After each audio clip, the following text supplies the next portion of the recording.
Notre revue entendue est issue de la une du quotidien l'Inter, dans sa livraison du mercredi 5 janvier 2022. Après plusieurs mois de bruit, Ouattara fait nommer à Montano au Conseil de l'Entente. Le promu, je ferai en sorte de mériter cette confiance. Le ministre Alcide Djedje, vous êtes l'homme qu'il faut à la place qu'il faut. Voilà. Et c'est pourquoi ça vous fait autant sourire.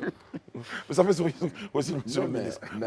Mais pour celui qui a suivi un peu l'actualité hier et aujourd'hui, que ce soit sur les réseaux sociaux ou bien même que ce soit dans la presse, de façon générale et autres, tout ça, vous savez que dans l'opinion, cette nomination-là a fait couler beaucoup d'engrais de salive. Quand on sait surtout dans quelles conditions Montano était parti et son engagement dans ce que j'appellerais le front contre le troisième mandat du président Ouattara, et tout ce qu'il avait bien pu dire, et qu'aujourd'hui il soit celui-là même que ce dernier propose au Conseil de l'Entente, qui est une institution internationale en tant que représentant de la Côte d'Ivoire, ça, bien évidemment, ça a taraudé l'esprit et ça a posé beaucoup de questions. Mais moi pour être honnête, je vais le dire, peut-être c'est le sentiment de plusieurs, c'est le sentiment de certains. En tout cas, on a vu, d'autres sont indignés, d'autres ont trouvé que c'était bien, que c'était l'expression d'une volonté d'aller à la réconciliation, de beaucoup de ceci, de cela. Moi, au-delà du président Ouattara, sur lequel je venais l'an dernier, je voudrais plutôt revenir sur le ministre Montano. Je pense que c'est vrai. Peut-être qu'aujourd'hui, il est dans de très belles tenues en tant que représentant de la Côte d'Ivoire au Conseil de l'Entente. Mais je pense que ce qui se passe doit être pour lui un motif non pas de gloire, mais il doit faire profil bas. Et puis, à mon avis, reconnaître à un certain moment que la politique doit être humanisée. Parce que quand vous avez motivé, surexcité des populations, galvanisé des populations qui, elles, sont allées à l'affrontement, qui sont allées poser un certain nombre d'actes, et qu'aujourd'hui, vous venez et que vous puissiez dire il y a un souci, pour moi, de morale et d'éthique qui est fondamental. Je ne dis pas qu'ils ne peuvent pas se réconcilier. Ils peuvent le faire. Mais arrivé à un certain moment, même quand on te fait une telle proposition, c'est vrai qu'on dira que je suis peut-être déréglé ou bien que je ne suis pas assez lucide. Mais moi, je pense que quelque part, à un certain moment, quand on est arrivé à ce niveau d'implication, et ce que ça produit à la Côte d'Ivoire, il y a des offres qu'on décline. Très bien. Et c'est là où prend le sens justement des réactions de Monsieur le ministre quand il parle justement de l'optimisme naïf des populations. Mais finalement, la population en elle-même, quand elle lit généralement toutes ces phrases, à quoi est-ce qu'elle doit se fier? Parce que les hommes politiques ont des responsabilités morales et éthiques, comme tu le disais. Donc si nos hommes politiques ne savent pas nous montrer cette image, ne savent pas nous montrer cet exemple, à quoi est-ce qu'on doit s'accrocher? Qu'est-ce qu'on doit lire finalement pour nous pouvoir faire un choix qui soit judicieux? Quand on voit ce qui était hier de la photo de ces deux hommes politiques et ce qui en est aujourd'hui, bon, enfin, on se décourage un peu. Mais en même temps aussi, je lui ai dit, il faut faire attention. On est en politique. C'est une appréciation des réalités du moment. Voilà, dans ce pays, il y a eu pire que ça.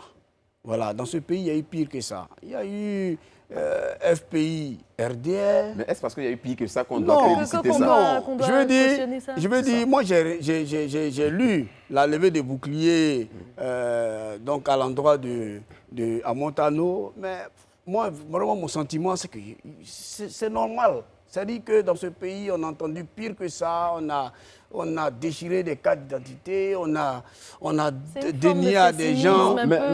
Non, je veux dire, en fait, notre classe politique, là, il y a longtemps qu'elle a perdu les vraies valeurs. Il y a longtemps. Donc, ce n'est pas aujourd'hui qu'on va se réveiller pour dire... Non, mais je suis d'accord. Donc la Côte d'Ivoire des valeurs dont on parle là, ce n'est pas aujourd'hui.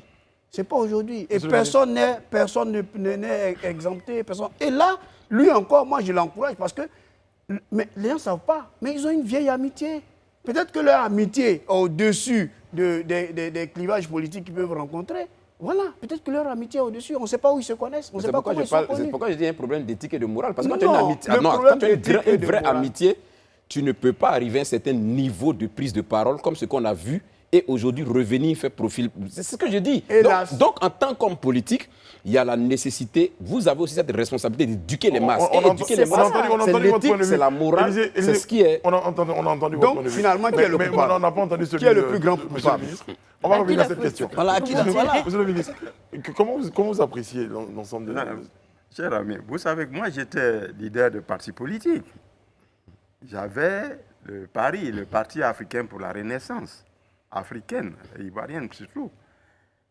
Et après, j'ai sabordé le Vous n'avez plus parié en fait. Vous n'avez plus pris le pari. Voilà, parce que je me suis mal orienté. Et tout ce que vous voyez... Vous avez reconnu que vous étiez mal orienté. Oui, mais je me suis mal orienté parce que le ministre Amontano ait eu ce comportement, il est le pur produit de la pratique politique de la Côte d'Ivoire. Moi, ça ne m'étonne pas. Ça ne m'étonne pas. Donc, Quand vous dites ça, comment vous expliquez ça? mais parce qu'en Côte d'Ivoire, les leaders politiques changent de veste à tout moment. Oui.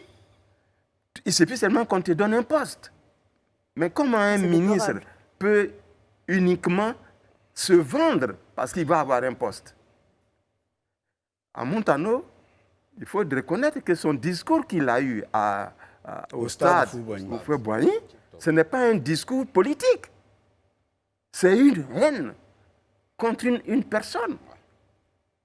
Donc quand moi je vois quelqu'un de ce niveau qui a ce langage et qui demain redit le contraire, je ne sais pas comment il va éduquer ses enfants.